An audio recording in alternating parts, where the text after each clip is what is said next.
Welcome, friends, haters, and lurkers, to yet another piece of TTRPG commentary here on Driving and Dragons.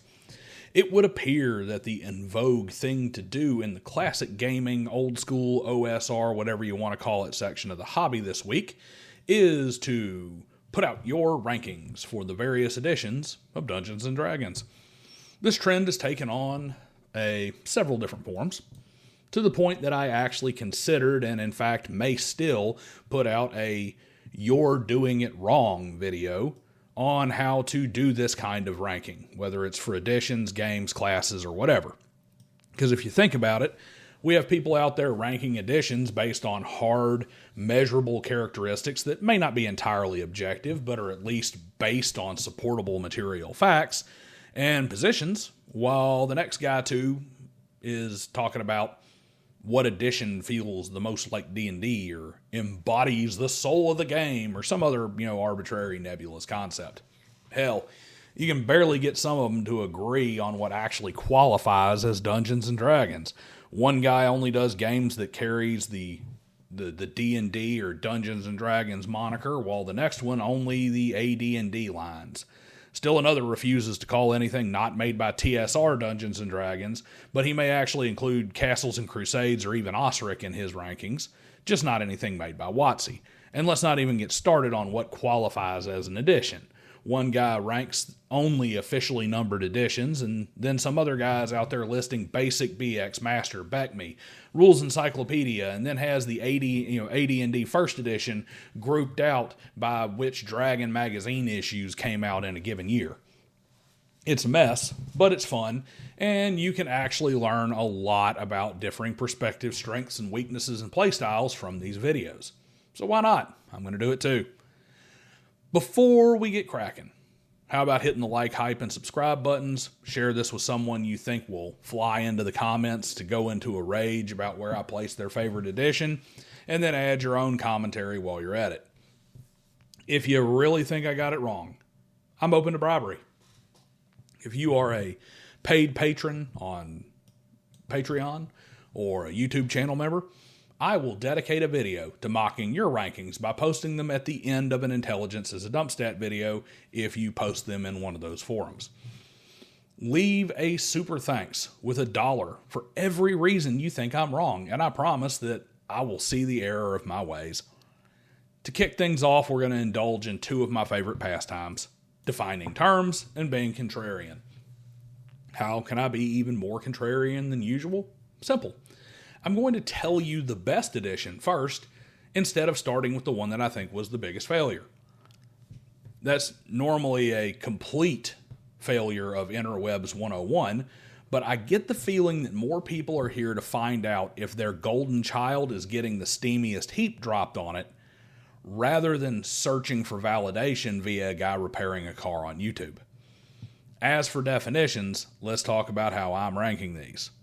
First, the list. Basic, to include all iterations from white box to rule cyclopedia. The way I see it, basic to BECME is pure evolution. Hell, part of expert was adding the levels higher than 4.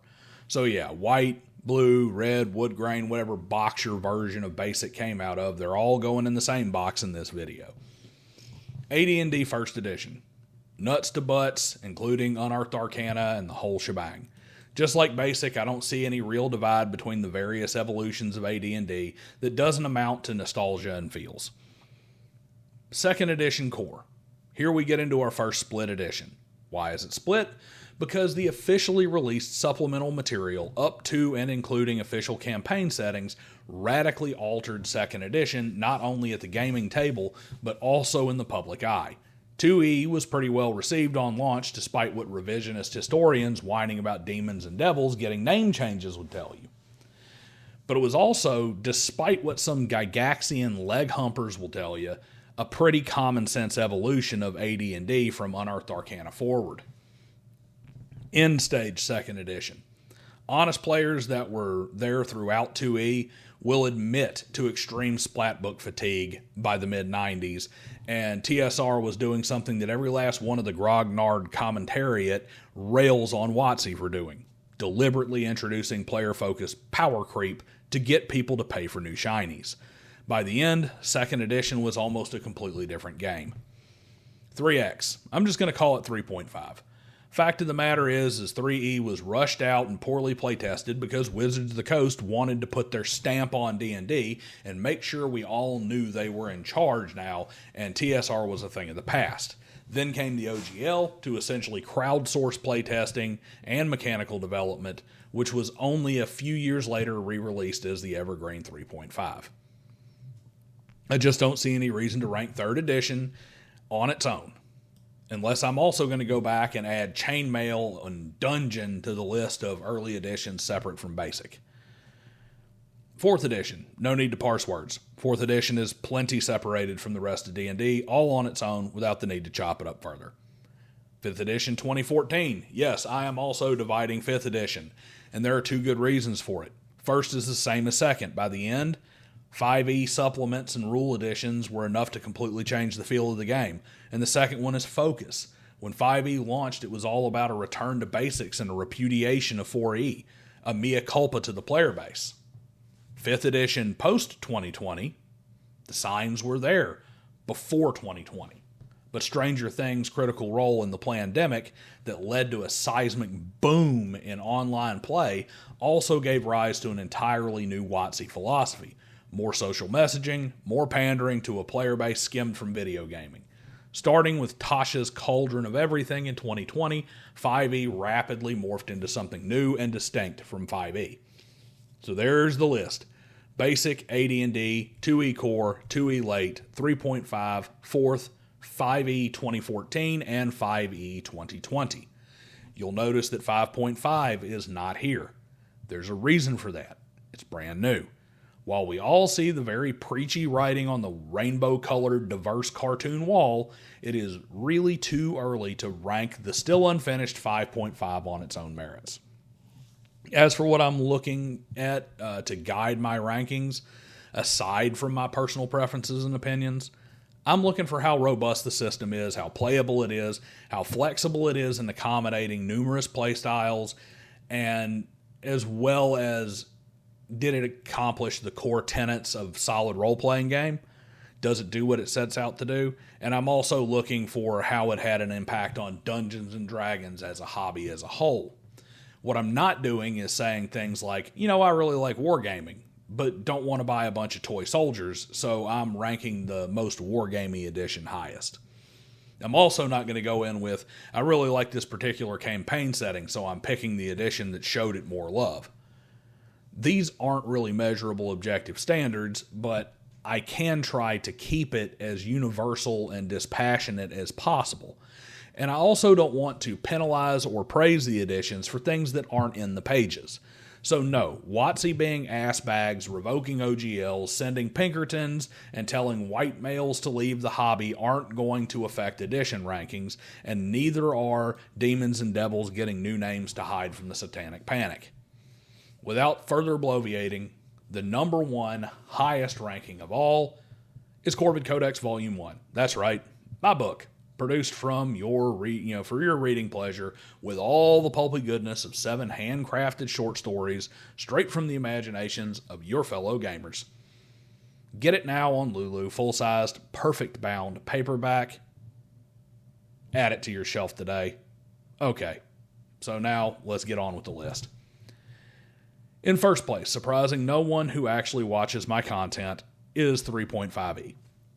That's right, the zenith of Dungeons & Dragons as a game is the first edition produced by Wizards of the Coast. When it comes to a stable, robust, and adaptable system, 3.5 is unmatched. It's a modular game. For every superpowered ability, right there in the book is advice on variant rules to make it more deadly, less deadly, more realistic, more fantastical, etc., whatever you want. Most of the hate 3.5 gets comes from lazy GM syndrome. It's a game master facing system. It's built for the game master to lean into whatever that master part of the title implies and build a system around the kind of game they want to run at their table. The issue is when you start letting the players decide what variants and supplements get to be used. And that and allowing third-party content that you didn't take the time to vet, those are the kind of things that break that game. but utilized as a modular system by a GM who took the time to understand it before adding, removing, allowing, or banning things, that makes 3.5 peak. It is also, despite all the crunch, an incredibly easy system to pick up and learn as a player. D20, roll high, add number, that's it. Learn your class, ignore everything else. If I have to point out the biggest failure of 3.5, it's actually gutless writing by Wizards of the Coast. 3.5 is terrible for running modules. You know why? Because a module isn't your adventure. So how are you as a GM supposed to know what should or shouldn't be included to break or enhance that module? You don't. And because Wizards of the Coast writers didn't want to discourage you from buying something else because it says you need this other book or your favorite book is a no-no here, they didn't bother explaining the modularity as explicitly as they should have. They hinted at it for a decade instead of just saying it up front. And we ended up with the look how broken it is nonsense. Appropriately in the number 2 slot, we have 2nd edition core. That's right, 2E is the king of TSR, at least at launch. When 2E came out, we saw grandiose walls of text filled with $10 words replaced with clear, concise rules in an easily indexed format. Referencing rules was a breeze. The last vestiges of wargaming features like to-hit charts and weapon speed tables were done away with or at the very least turned into optional variants. Sure, they changed some language, but overall 2E feels like a spiritual evolution of AD&D, and it is still close enough mechanically that it's backwards compatible. The art is also significantly better, likely because TSR was now a successful publisher working with real capital and commitments to buy books well in advance of completion. And that shows. I know there's a warm spot in people's hearts for those doodles in the original books, but the best 1E art is, at best, good enough. 2E gave us things like Larry Elmore. I know some AD&D purists are over there grinding their teeth about the codification of Thaco or the ouster of Gary Gygax, and I truly admire your loyalty. But your nostalgia and loyalty don't invalidate the fact that 2E was simply better than AD&D. So what comes in third? Well, this is where we have AD&D. It is the granddaddy, the trendsetter. AD&D is to TTRPGs what the Lamborghini Miura was to supercars. The first. Just like the Miura, there were games that came before AD&D, but they weren't quite what AD&D was. Also, the Miura, the fact that AD&D gave the world this tremendous gift has led to a lot of people brushing some pretty glaring flaws under the rug. You see, the Miura was a work of art, one of the most beautiful cars ever built. And AD&D is a masterfully written, flowing prose that makes you actually want to read the damn manual, even if it's just for fun and to feel the D&D world wrap itself around you. I mean, never mind that the Miura goes light in the front as the gas tank empties, so when you do experience the freedom of 160 miles an hour, you experience it without the benefit of being able to steer. You can crash your Miura on the way to beat your head against the wall wading through a 15-sentence paragraph as you try to find that one line about who goes first in combat. And when that player wants to argue with you about the nuance of what kind of timekeeping needs to be used in your campaign, well, your Miura's window is so tiny that you can't open it enough for him to pass you the book where he highlighted the parts he took out of context to support his position. AD&D is the fully realized vision. It is the fulfillment of the promise of BASIC, but it sure as shit ain't perfect. I will say that by virtue of it existing in a time where there were no tropes or status quo, it's also one of the most creative editions, with all kinds of sci-fi adventure elements, kingdom building and army leading, and worlds we never saw before in a game are there. And that's because there was no game for them to be in before. In fourth place, I'm putting 5e 2014. Yep, that's it. 5th edition. At launch, Wizards of the Coast was receptive to the player base. The core player base. They desperately wanted the people who built D&D into its own culture to come back, so they asked, how can we take the successful concepts of our 3.5 D20 system and make it more like the TSR games we bought? It was more rules light. It was more streamlined. It was robust and adaptable to a wealth of playstyles and was extremely easy to pick up and play. It had guardrails in place to make it so a GM didn't have to rein in the power players. But then that's where the good stops. 5e was, at its very core, a player-centric system.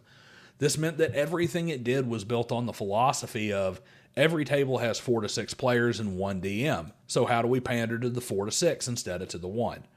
Short term, this was very successful. Then the overly player-centric system started burning out DMs. In the old days, DM burnout was generally caused by out-of-game problems, scheduling, people getting married or divorced, kids, whatever. In 5e, the very bones of the system put the GM in situations where they basically have to unfairly cheat players in order to correct minor issues. Also, from a purely mechanical perspective, they built a system that relies on resource depletion for challenging, and then they ruined it with rest mechanics that allow players to enter every situation with 5 to 6 encounters worth of resources. This was only exacerbated by the business practice of, hey players, buy this new book because you get more power. Slowly but surely, even the longest lasting and most experienced GMs were worn down by a culture that increasingly treated them as dancing monkeys there to entertain the players. Sliding into the 5th position is Basic. Now I know there are some Beck-me brains out here who are chewing on their keyboard to pound out new names to call me right now, but let's face it, Basic is what it says it was. Basic. Many of us love it. Hell, the OSR movement was always more about BX and Beck-me than it was about AD&D. I'll have to ask Pundit, but I'm pretty sure the OSR was basically birthed from the idea that WotC had discontinued the basic line of D&D products, but they could live forever in the spirit of not being TSR, otherwise known as the OGL. But Basic was the proof of concept. Basic was the untested fundamental prototype on which AD&D was constructed. It was the Porsche 904, the Lamborghini 400 GT, the Mercedes 300 SL Gullwing. All of these cars had the DNA of what we know today as a supercar, but they weren't supercars. The Miura was the first supercar. Basic has the DNA of AD&D, and it deserves its props, but it was also a half-baked mess that included recommendations to buy other games to fill in the blanks where they hadn't finished the rules yet. It is loaded with leftover wargaming conventions that are simply suboptimal in a TTRPG. Look no further to the fact that virtually every OSR Beck-me clone is a better game than Basic, and you can see why it is sitting so low on this list. So there are only 3 left.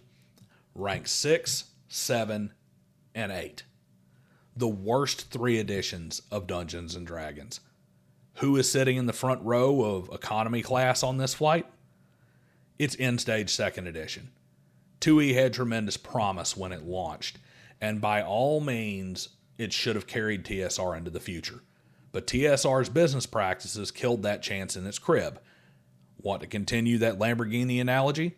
Well, if AD&D was the Miura, 2E was the Countach. Poster car for a generation, but proof you should never meet your heroes. By the end of its run, the company was nearly bankrupt, and the cars were cobbled together out of spare parts and had ridiculous things added, like a giant spoiler that made the car slower, and they couldn't afford to test properly for production, so dealers had to screw it onto the back of the trunk at the dealership with a screw gun in the parking lot. That's End Stage 2E. TSR was cranking out campaign settings and true splat books left and right. The game was almost unrecognizable under all the crap they heaped on it, and the player base was pissed after the second, third, or fourth time they got a new book that gave $5 worth of half-baked game-ruining content for the low, low price of $30. Limping across the finish line just fast enough to say, I ain't last, we find 4E. 4th edition suffered from an identity crisis. Simply put, it wasn't a TTRPG. It was an MMORPG in a TTRPG skin suit. Really, it was more of a war game, but that's kind of the same. You know, war games and MMORPGs work on the same basic principles. They brought in a bunch of idiots from the Forge and told them to use their utterly flawed GNS theory of game design to build a game that would cater to the World of Warcraft crowd, and that is exactly what they got. 4th edition was a tabletop MMORPG, and not a good one. A stripped-down, cookie-cutter WoW clone using a GM in place of a computer. What works on a computer doesn't work on the tabletop, and vice versa. For instance, the highly precise tactical combat system with clearly defined rules and powers. That works great when a processor is making the calculations at 100,000 per second. It sucks ass when it's a guy with a handful of dice covered in Cheeto dust running on a 6-hour Mountain Dew binge. Ironically, 4E is the purest spiritual successor to the concept that spawned BASIC. It is very much an RPG skin that has been stretched over a wargame frame.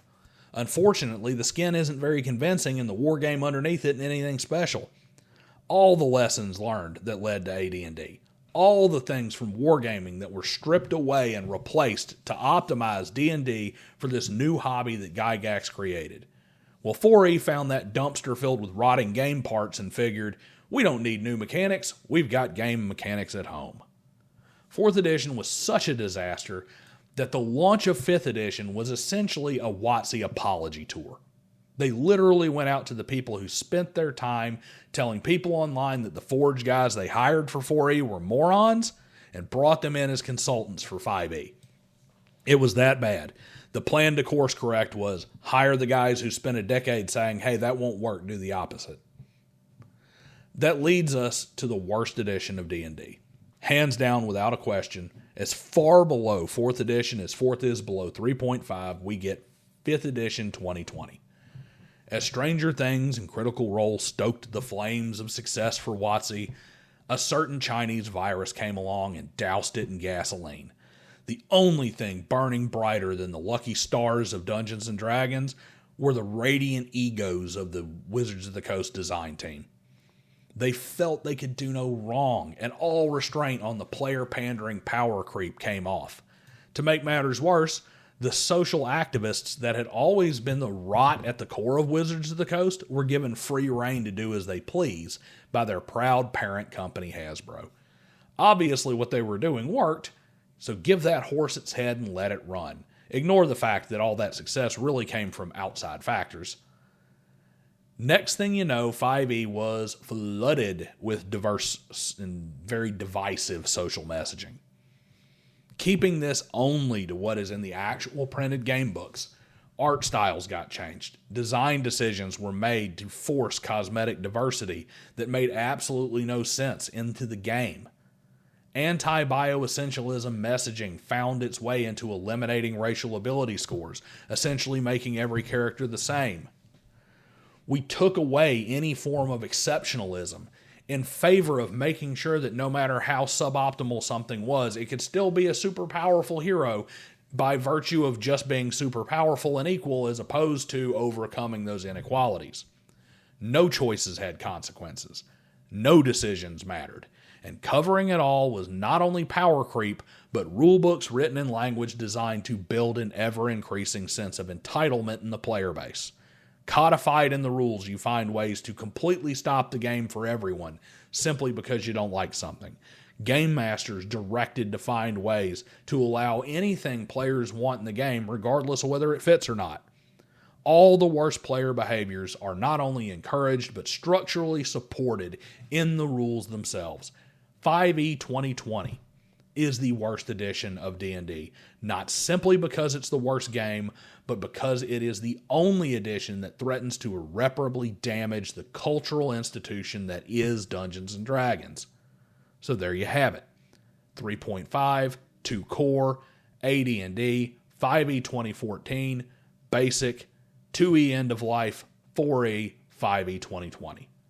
Those are the rankings of the editions of Dungeons & Dragons. Drop in the comments and tell me why I'm right and why you're wrong. I can't wait to see what you have to add to the conversation. Oh, and try to be civil. I don't like removing comments, but if you start acting like an ass because you see 1999 is some sort of mystical cutoff point, or because you think Matt Mercer hung the moon, you're just going to get your comment blocked. In particular, if you decide to be an ass to other people. If you want to run your mouth at me, be my guest. Intelligence is a dump stat, always needs new material. But treat each other with some respect, please. And I'll see you guys next time.